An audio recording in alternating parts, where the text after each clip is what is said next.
കേരള പോലീസിന്റെ അതിക്രൂരമായ ഭീകരമർദ്ദനത്തിന്റെ ദൃശ്യങ്ങൾ ഇപ്പോൾ ടി വിയിൽ കാണിച്ചുകൊണ്ടിരിക്കുകയാണ്. കുന്നംകുളം പോലീസ് സ്റ്റേഷനിലാണ് സംഭവം. 2023 ഏപ്രിൽ 5 സംഭവമാണ്. കുന്നംകുളം ചൊവ്വന്നൂർ മണ്ഡലത്തിലെ കോൺഗ്രസ് മണ്ഡലം പ്രസിഡന്റ് സുജിത്തിനെ മർദ്ദിക്കുന്ന ആണ് നമ്മൾ CCTV ദൃശ്യത്തിൽ കൂടെ കാണുന്നത്. അദ്ദേഹത്തിനെ മുണ്ടിൽ മാത്രം നിർത്തി അവിടുത്തെ SIയും 3 പോലീസുകാരും മാറി മാറി ആ മനുഷ്യനെ മർദ്ദിക്കുന്ന രംഗം ഇപ്പം പുറത്തു വന്നുകൊണ്ടിരിക്കുന്നു.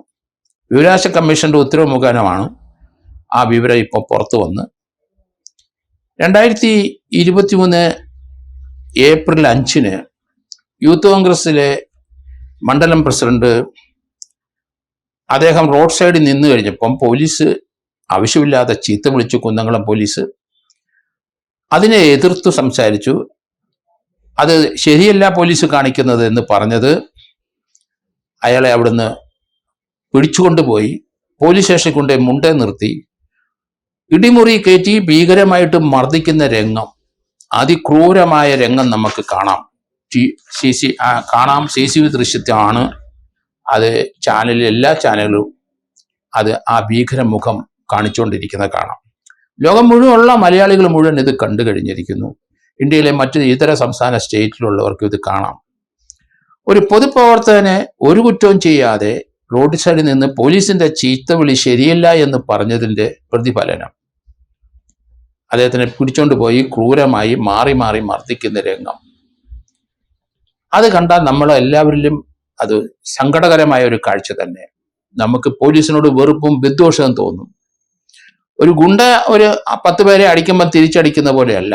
നിരപരാധിയായ ഒരു വ്യക്തി ഒരു കുറ്റവും ചെയ്യാതെ റോഡ് സൈഡിൽ നിന്ന് ആളെ പിടിച്ചുകൊണ്ട് പോയി മർദ്ദിക്കുന്നത് എന്തിന്റെ അടിസ്ഥാനത്തിലാണെന്ന് മനസ്സിലാകുന്നില്ല. എന്താണ് അവരെ പ്രകോപിപ്പിച്ചത്? എന്താണ് ഇതുപോലെ മർദ്ദിക്കുന്നത്? ലാത്തി എടുത്തുകൊണ്ട് ഒരാൾ പോകുന്നതും കാണിക്കുന്നുണ്ട്. യൂണിഫോമിലുള്ള 3 പേരും യൂണിഫോമിലെ SIയും ചേർന്ന് 4 പേരും മർദ്ദിക്കുന്നതാണ് നമ്മൾ കാണുന്നത്. അതിക്രൂരമായ ഭീകരമായ ഒരു ദൃശ്യം ആണ് നമ്മൾ കാണുന്നത്. മനുഷ്യനെ ഇങ്ങനെ മർദ്ദിക്കാൻ കഴിയുമോ? അത് വെട്ടിക്കൊല്ലുന്നൊക്കെ നമ്മൾ പലപ്പോഴും കണ്ടിട്ടുണ്ടെങ്കിലും ഒരു സഡൻ പ്രൊവോക്കേഷൻ. പക്ഷെ അതങ്ങനല്ല. ഇയാളെ അവിടുന്ന് പിടിച്ചുകൊണ്ട് വരുന്നതും ആ മുറി കയറ്റിയിട്ട് ഇയാളെ മർദ്ദിക്കുന്നതും ഇയാളുടെ കഴുത്തിൽ ഇട്ടിരുന്ന മാല എടുത്ത് മാറ്റുന്നതും കയ്യിലിട്ടിരുന്ന ഒരു ചെയിൻ എടുത്ത് മാറ്റുന്നതും ഒക്കെ നമുക്ക് കാണാം. അതിനുശേഷം ചെവിയിലും മുതുകത്തും മാറി മാറി ഇടിക്കുന്നതും കുത്തുന്നതും ഒക്കെ നമുക്ക് കാണാം. ഒരു മനുഷ്യജീവിയാണ് എന്ന ഒരു ചിന്ത അവർക്ക് ആർക്കും ഉണ്ടായില്ല. എന്താണ് രാഷ്ട്രീയ വിരോധമാണോ അവർക്കൊരു രാഷ്ട്രീയമുണ്ടോ ഈ പോലീസ് ഉദ്യോഗസ്ഥന്മാർക്ക്? അങ്ങനെയാണോ മർദ്ദിച്ചത്? അല്ലാതെ വേറൊരു മോട്ടീവ് ഇല്ലല്ലോ. ഏതായാലും ഇതിനെതിരായി ആ യൂത്ത് കോൺഗ്രസിലെ കുന്നംകുളം മണ്ഡലം പ്രസിഡന്റ് സുജിത്ത് കേസ് കൊടുത്തിട്ടുണ്ട്. സുജിത്തിന്റെ പേരിൽ കള്ളക്കേസ് എടുത്തിട്ടുണ്ട് അവര്. ജാമ്യം കിട്ടാത്ത വകുപ്പനുസരിച്ച് കേസ്. എന്തായാലും സുജിത്ത് തന്നെ മർദ്ദിച്ചതിനെതിരായിട്ട് കേസ് കൊടുത്തു. അതിന് ഈ ദൃശ്യം ആവശ്യമായിരുന്നു. 2023 മുതൽ നിരന്തരമായി അതിന്റെ പുറകെ നിയമ പോരാട്ടം നടത്തി വിവരാവകാശ കമ്മീഷണർ പോലീസ് സ്റ്റേഷനിൽ ആ ദൃശ്യം കൊടുക്കാൻ ആവശ്യപ്പെട്ടു. അതനുസരിച്ച് ദൃശ്യം കൊടുത്തപ്പോഴാണ് യഥാർത്ഥത്തിൽ എന്താണ് ആ പോലീസ് സ്റ്റേഷനിൽ നടന്നത്, ഈ പാവപ്പെട്ട മണ്ഡലം പ്രസിഡന്റ് സുജിത്തിന് കിട്ടുന്ന ആ ഹേമദണ്ഡങ്ങൾ, അതിന്റെ തോത്, ഇടിയുടെ ആ ഊക്ക്, അതിന്റെ ആഴം, അതിന്റെ വേദന അദ്ദേഹം സഹിക്കുന്നത്. എന്തിനാണ് ഒരു മനുഷ്യനെ ഇങ്ങനെ കൊല്ല ചെയ്യുന്നതെന്ന് എനിക്ക് മനസ്സിലാകുന്നില്ല. എന്ത് കുറ്റം ചെയ്തിട്ടാണ്? പോലീസ് ചീത്ത വിളിക്കുന്നത് പറഞ്ഞതാണോ? അത്രയല്ലേ ഉള്ളൂ. അയാൾക്കെതിരായിട്ടൊരു കേസ് എടുത്ത് വെക്കുക എന്ന് പറഞ്ഞാൽ അത് കള്ളക്കേസാണെന്ന് ഇപ്പം കോടതിക്ക് ബോധ്യമായി. ഇതിനെ അടിയന്തരമായിട്ട് പോലീസ് ചെയ്യേണ്ടത്, ദൃശ്യം കണ്ടിരിക്കുന്നു 2020. ഈ പോലീസ് SIയും മറ്റുള്ളവരും ഇപ്പൊ എവിടെയാണ്? അവർ സർവീസിലുണ്ടെങ്കിൽ DGP സോമോട്ടോ ആയിട്ട് ഈ ദൃശ്യം കണ്ടിട്ട് അവരെ സസ്പെൻഡ് ചെയ്യണം. പിന്നീട് അവരെ സർവീസിൽ നിന്ന് റിമൂവ് ചെയ്യേണ്ടി വരും. കാരണം ഇങ്ങനെയുള്ളവരെ കേരള പോലീസിൽ ആവശ്യമില്ല. ഒരു ഗുണ്ടയൊക്കെ മർദ്ദിക്കുന്നതും ഇല്ലാതെ നമുക്ക് മനസ്സിലാക്കാം. അടിപിടി ഉണ്ടാകുന്നിടത്ത് പോലീസ് പോയി അടിക്കുന്നതൊക്കെ മനസ്സിലാക്കാം. റോഡിൽ ചുമ്മാ നിന്ന് ഒരാളെ കൊണ്ടുപോയി മർദ്ദിക്കുന്നത് രാഷ്ട്രീയ വിരോധമാണോ? വേറൊരു വിരോധം വരാൻ സാധ്യതയില്ലല്ലോ. പോലീസിനെ അയാൾ ചീത്ത വിളിച്ചിട്ടുണ്ടാവാൻ സാധ്യത കുറവ്. പോലീസ് ചീത്ത വിളിച്ചതാണ് ചലഞ്ച് ചെയ്തത്. ഏതായാലും പോലീസിന്റെ കേരള പോലീസിന്റെ പ്രത്യേകിച്ച് മർദ്ദനത്തിന്റെ ഭീകര രൂപം നമ്മൾ കണ്ടിരിക്കുന്നു. ഏതായാലും ഇതിനകത്ത് പോലീസ് ഉദ്യോഗസ്ഥന്മാർക്കെതിരായിട്ട് കേസെടുക്കേണ്ടി വരും. അത് സോമോട്ടോ ആയിട്ട് ഇപ്പോഴത്തെ അവിടുത്തെ SHO ആരായാലും ശരി സോമോട്ടോ ആയിട്ട് കേസെടുക്കേണ്ടി വരും. അതിനകത്ത് ഗ്രീവിയസ് ആയിട്ട് ആ യൂത്ത് കോൺഗ്രസ് മണ്ഡലം പ്രസിഡന്റിന്റെ ചെവിക്ക് കേൾവിക്കുറവ് വന്നിട്ടുണ്ട്. അയാൾ ഹോസ്പിറ്റലിൽ കിടന്നിട്ടുണ്ട്. അത് തീർച്ചയായിട്ടും 116 BNSന്റെ പരിധി വരും. അയാൾ ആശുപത്രിയിൽ 15 ദിവസം കിടന്നു എന്ന് എനിക്ക് തോന്നുന്നു. അതോടൊപ്പം തന്നെ അദ്ദേഹത്തിന് 326 IPC അല്ലെന്നുണ്ടെങ്കിൽ 116 BNS അനുസരിച്ച് ഗ്രീവിയസ് ഹട്ടുണ്ട് അദ്ദേഹത്തിന്.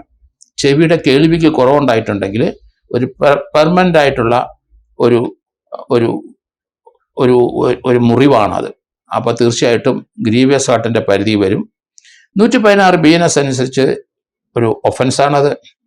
ഡേഞ്ചറസ് വെപ്പണായ ലാത്തി കൊണ്ട് അടിക്കുന്നത് നമുക്ക് അതിനകത്ത് കാണാം.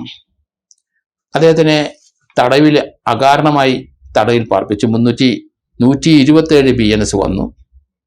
ക്രിമിനൽ ഫോഴ്സ് അവരെ ഒരു കാര്യമില്ലാതെ യൂസ് ചെയ്യുകയാണ്. 129 BNS വന്നു. പഴയ IPCക്കകത്ത് അറ്റംപ്റ്റ് മർഡർ ആള് ചത്തുപോകും. 109 BNS അനുസരിച്ച് കുറ്റം വരുന്നുണ്ട്. അടിയന്തരമായിട്ട് സോമോട്ടോ ആയിട്ട് അവിടുത്തെ SHO കേസ് രജിസ്റ്റർ ചെയ്യണം. ആ പോലീസ് സ്റ്റേഷനിൽ നടന്ന സംഭവമാണ്. ഇതുപോലെയുള്ള ഭീകരമർദ്ദനത്തിന് അദ്ദേഹം പരാതി കൊടുക്കുന്നല്ലാതെ പോലീസ് അവിടുത്തെ SHO അല്ലെങ്കിൽ അവിടുത്തെ DOSP അല്ലെങ്കിൽ അവിടുത്തെ SP ഇത് കാണുന്നുണ്ടാവും. തീർച്ചയായിട്ടും സോമോട്ടോ കേസെടുക്കുക. DGP അടിയന്തരമായിട്ട് ഈ ദൃശ്യം മാത്രം മതി, വേറെ ഒന്നും ആവശ്യമില്ല. കഴിഞ്ഞ ദിവസത്തെ ഒരു വിധി പോലീസ് ശ്രദ്ധിച്ചിട്ടുണ്ടാവും എന്ന് എനിക്ക് തോന്നുന്നു. കേരള ഹൈക്കോടതിയിലെ കഴിഞ്ഞ ദിവസം 2 ദിവസം മുമ്പ് ഒരു വിധി വന്നിരിക്കുന്നുണ്ട്. ജസ്റ്റിസ് കൗസർ ഇടപ്പഴകത്തിൻ്റെയാണ്. അദ്ദേഹം ക്രിമിനൽ കേസുകളിലെ അദ്ദേഹം നല്ല പ്രാവീണ്യം ഉള്ള വക്കീലായിരുന്നു. അതിനുശേഷം അദ്ദേഹം പല ജില്ലാ ജഡ്ജിയായിട്ടും പല സ്ഥലങ്ങളിലുണ്ട്. കേരളത്തിലെ ഹൈക്കോടതിയിൽ ക്രിമിനൽ കാര്യത്തിൽ വളരെ അതീവ ജാഗ്രത പുലർത്തുന്നതും അദ്ദേഹത്തിന്റെ ഓർഡറൊക്കെ വിലമതിക്കുന്ന ഓർഡറുകളാണ്. ഇപ്പൊ അദ്ദേഹം കഴിഞ്ഞ ദിവസം ഒരു ഹൈക്കോടതി ഓർഡർ ഒബ്സർവേഷൻ നടത്തിയിരിക്കുന്നു. അത് അശ്ലീല വീഡിയോ തെളിവായി പോലീസ് കൊടുത്താലും ശരി, ആ ജഡ്ജി അല്ലെങ്കിൽ ആ മജിസ്ട്രേറ്റ് ആ അശ്ലീല വീഡിയോയുടെ ദൃശ്യം നേരിട്ട് കാണണം എന്നാണ് അദ്ദേഹം. വളരെ കൃത്യമായ ഒരു ഒബ്സർവേഷനാണ്. അതിന്റെ കാരണം പല സാക്ഷികളാണ് നമുക്ക് കോടതി മൊഴി കൊടുക്കുന്നത്. ഇപ്പം ദൃശ്യങ്ങൾ വന്നിരിക്കുന്നു. ആ ദൃശ്യം കോടതിക്ക് നേരിട്ട് കാണാം. അതിനകത്ത് സാക്ഷിയുടെ കള്ളസാക്ഷികളുടെയോ മറ്റോ പോലീസിന്റെ ഒന്നും അവരുടെ നിഗമനം അവരുടെ കുറ്റച്ചാർജ് ഒന്നും നോക്കേണ്ട ആവശ്യമില്ല. കാരണം നേരിട്ട് കാണുകയാണ്. ആ ദൃശ്യങ്ങൾ ഒരു ബോഗസ് അല്ല എന്നിടത്തോളം കാര്യം, അങ്ങനെ ബോഗസ് ആണെന്ന് ആരെങ്കിലും പറഞ്ഞെങ്കിൽ അതിന്റെ റിലയബിലിറ്റി നോക്കി ആ ദൃശ്യം ട്രൂ ദൃശ്യമാണ് എന്ന് തോന്നിയാൽ മതി, കോടതിക്ക് തീർച്ചയായിട്ടും ശിക്ഷിക്കാം.